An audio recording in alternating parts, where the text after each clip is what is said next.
History of Magic in North America by J.K. Rowling, 14th century to 17th century.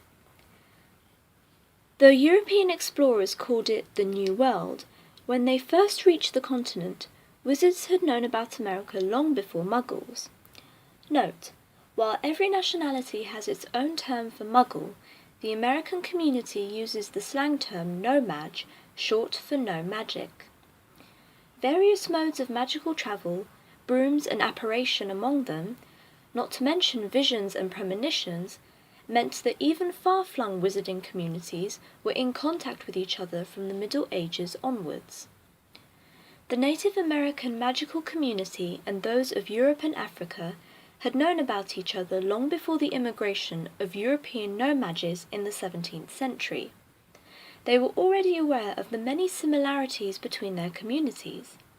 Certain families were clearly magical, and magic also appeared unexpectedly in families where hitherto there had been no known witch or wizard. The overall ratio of wizards to non-wizards seemed consistent across populations, as did the attitudes of No-Mages wherever they were born. In the Native American community, some witches and wizards were accepted and even lauded within their tribes, gaining reputations for healing as medicine men or outstanding hunters. However, others were stigmatized for their beliefs, often on the basis that they were possessed by malevolent spirits. The legend of the Native American skinwalker, an evil witch or wizard that can transform into an animal at will, has its basis in fact. A legend grew up around the Native American animagi that they had sacrificed close family members to gain their powers of transformation. In fact, the majority of animagi assumed animal forms to escape persecution or to hunt for the tribe. Such derogatory rumours often originated with No-Maj medicine men, who were sometimes faking magical powers themselves and fearful of exposure. The Native American wizarding community was particularly gifted in animal and plant magic, its potions in particular being of a sophistication beyond much that was known in Europe. The most glaring difference between magic practiced by Native Americans and the wizards of Europe was the absence of a wand. The magic wand originated in Europe. Wands channel magic so as to make its effects both more precise and more powerful, although it is generally held to be a mark of the very greatest witches and wizards that they have also been able to produce wandless magic of a very high quality. As the Native American animagi and potion makers demonstrated, wandless magic can attain great complexity, but charms and transfiguration are very difficult without one. 17th century and beyond. As No-Maj Europeans begin to immigrate to the New World, more witches and wizards of European origin also came to settle in America. Like their No-Maj counterparts, they had a variety of reasons for leaving their countries of origin. Some were driven by a sense of adventure, but most were running away. Sometimes from persecution by No-Majes, sometimes from a fellow witch or wizard, but also from the wizarding authorities. The latter sought to blend in among the increasing tide of No-Majes, or hide among the Native American wizarding population, who were generally welcoming and protective of their European brethren. From the first, however, it was clear that the New World was to be a harsher environment for witches and wizards than the Old World. There were three main reasons for this. Firstly, like their No-Maj counterparts, they had come to a country with few amenities except those they made themselves. Back home, they had only to visit the local apothecary to find the necessities for potions. Here, they had to forage among unfamiliar magical plants. There were no established wand-makers, and Ilvermorny School of Witchcraft and Wizardry, which would one day rank among the greatest magical establishments in the world, was at that time no more than a rough shack containing 2 teachers and 2 students. Secondly, the actions of their fellow No-Majes made the non-magical population of most wizards' homelands look lovable. Not only had conflict developed between the immigrants and the Native American population, which struck a blow at the unity of the magical community, Their religious beliefs made them deeply intolerant of any trace of magic. The Puritans were happy to accuse each other of occult activity on the slenderest evidence, and New World witches and wizards were right to be extremely wary of them. The last, and probably the most dangerous problem encountered by wizards newly arrived in North America, were the Scourers. As the wizarding community in America was small, scattered, and secretive, it had as yet no law enforcement mechanism of its own. This left a vacuum that was filled by an unscrupulous band of wizarding mercenaries of many foreign nationalities, who formed a much-feared and brutal task force committed to hunting down not only known criminals, but anyone who might be worth some gold. As time went on, the Scourers became increasingly corrupt. Far away from the jurisdiction of their native magical governments, many indulged a love of authority and cruelty unjustified by their mission. Such Scourers enjoyed bloodshed and torture, and even went so far as trafficking their fellow wizards. The numbers of Scourers multiplied across America in the late 17th century, and there is evidence that they were not above passing off innocent no-mages as wizards to collect rewards from gullible no-magic members of the community. The famous Salem witch trials of 1692 to 1693 were a tragedy for the wizarding community. Wizarding historians agree that among the so-called Puritan judges were at least 2 known Scourers, who were paying off feuds that had developed while in America. A number of the dead were indeed witches, though utterly innocent of the crimes for which they had been arrested. Others were merely no-mages who had the misfortune to be caught up in the general hysteria and bloodlust. Salem was significant within the magical community for reasons far beyond the tragic loss of life. Its immediate effect was to cause many witches and wizards to flee America, and many more to decide against locating there. This led to interesting variations in the magical population of North America compared to the populations of Europe, Asia, and Africa. Up until the early decades of the 20th century, there were fewer witches and wizards in the general American population than on the other 4 continents. Pureblood families, who were well informed through wizarding newspapers about the activities of both Puritans and Scourers, rarely left for America. This meant a far higher percentage of no-mage-born witches and wizards in the New World than elsewhere. While these witches and wizards often went on to marry and found their own all-magical families, the pureblood ideology that has dodged much of Europe's magical history has gained far less traction in America. Perhaps the most significant effect of Salem was the creation of the Magical Congress of the United States of America in 1693, predating the no-mage version by around a century.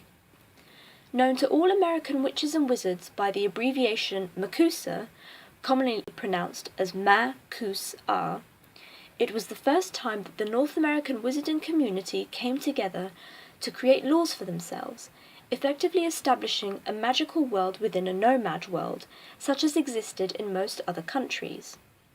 Macusa's first task was to put on trial the Scourers who had betrayed their own kind. Those convicted of murder, of wizard trafficking, torture, and all other manners of cruelty were executed for their crimes. Several of the most notorious Scourers eluded justice. With international warrants out for their arrest, they vanished permanently into the no-mage community. Some of them married no-mages and founded families where magical children appear to have been winnowed out in favour of non-magical offspring to maintain the Scourers' cover.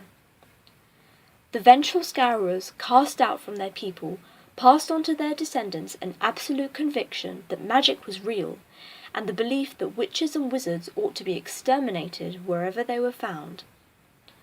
American magical historian Theophilus Abbott has identified several such families, each with a deep belief in magic and a great hatred of it.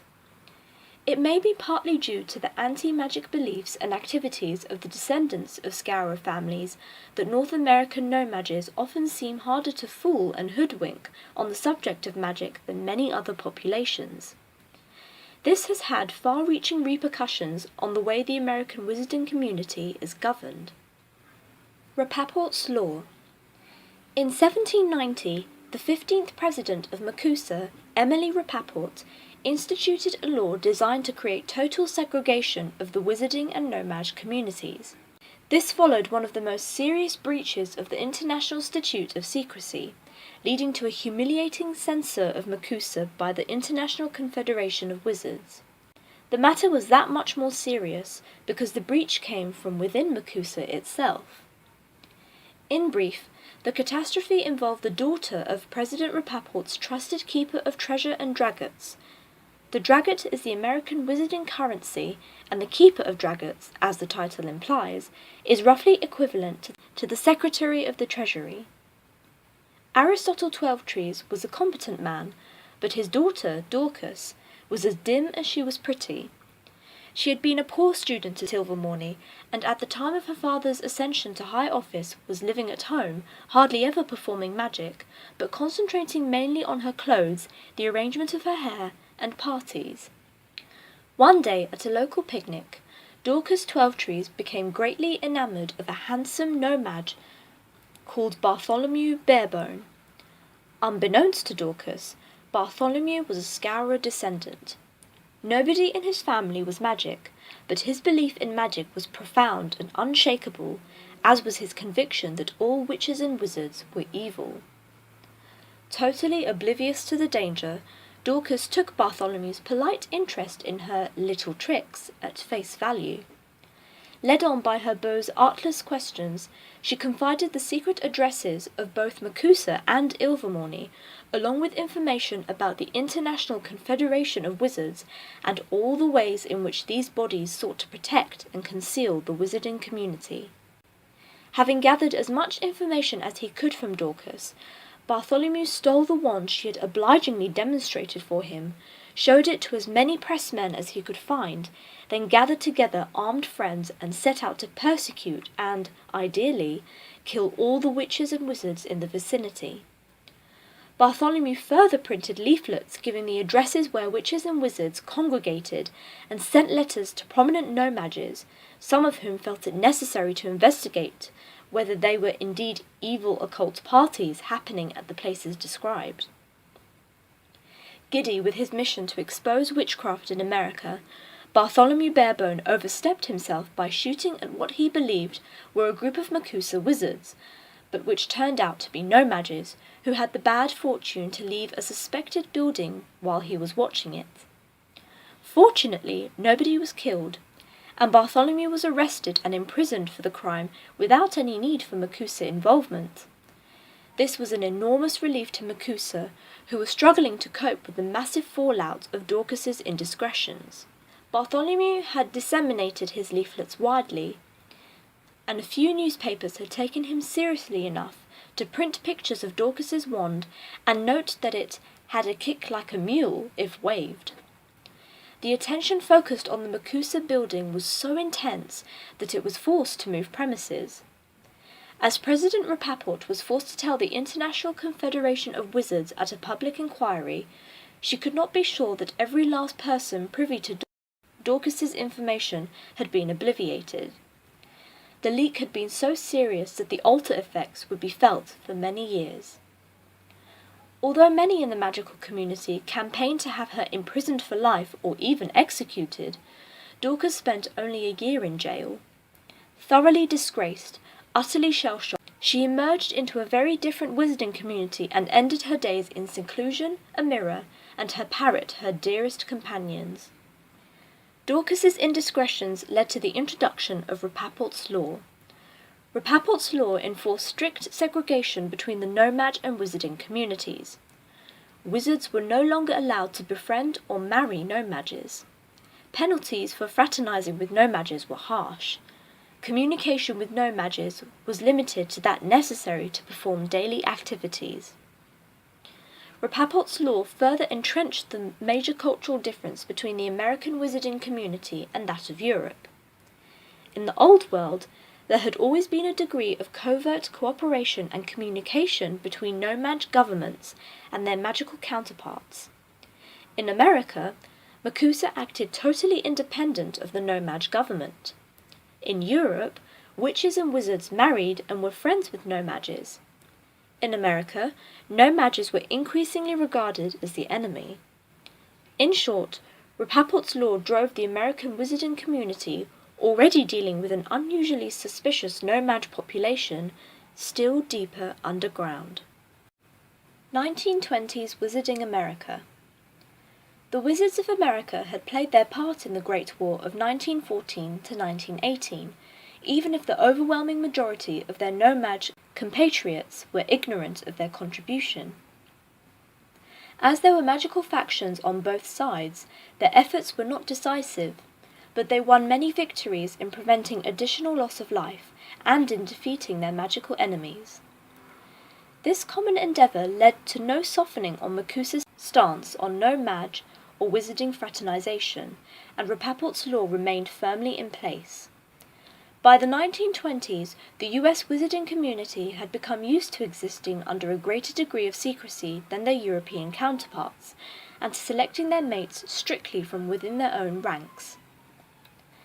The memory of Dorcas Twelvetree's catastrophic breach of the Statute of Secrecy had entered magical language, so that being a Dorcas was slang for an idiot or inept person.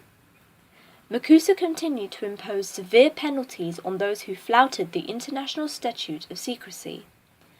Macusa was also more intolerant of such magical phenomena as ghosts, poltergeists, and fantastic creatures than its European equivalents, because of the risk such beasts and spirits posed of alerting no-mages to the existence of magic. After the Great Sasquatch Rebellion of 1892, for full details, see Oryx O'Flaherty's highly acclaimed book Bigfoot's Last Stand. Macusa headquarters was relocated for the 5th time in its history, moving from Washington to New York, where it remained throughout the 1920s. President of Macusa throughout the decade was Madame Serafina Piquery, a famously gifted witch from Savannah. By the 1920s, Ilvermorny School of Witchcraft and Wizardry had been flourishing for more than 2 centuries, and was widely considered to be one of the greatest magical education establishments in the world. In consequence of their common education, all witches and wizards are proficient in the use of a wand. Legislation introduced at the end of the 19th century meant that every member of the magical community in America was required to carry a wand permit, a measure that was intended to keep tabs on all magical activity and identify the perpetrators by their wands. Unlike Britain, where Ollivanders was considered unbeatable, the continent of North America was served by 4 great wand makers. Shakoba Wolf, who was of Choctaw descent, was primarily famous for intricately carved wands containing thunderbird tail feathers. The thunderbird is a magical American bird closely related to the phoenix. Wolf wands were generally held to be extremely powerful, though difficult to master. They were particularly prized by transfigurers. Joannes Jonker, a Muggle-born wizard whose no-mage father was an accomplished cabinet maker, turned himself into an accomplished wand maker. His wands were highly sought after and instantly recognizable, as they were usually inlaid with mother-of-pearl. After experimenting with many cores, Jonker's preferred magical material was hair of the wampus cat. Thiago Quintana caused ripples through the magical world when his sleek and usually lengthy wands began entering the market, each encasing a single translucent spine from the back of the White River monsters of Arkansas, and producing spells of force and elegance. Fears about overfishing of the monsters were assuaged when it was proven that Quintana alone knew the secret of luring them, a secret he guarded jealously until his death, at which point wands containing White River monster spines ceased production. Violetta Beauvais, the famous wand maker of New Orleans, refused for many years to divulge the secret core of her wands, which were always made of swamp mayhaw wood. Eventually it was discovered that they contained hair of the rougarou, the dangerous dog-headed monster that prowled Louisiana swamps.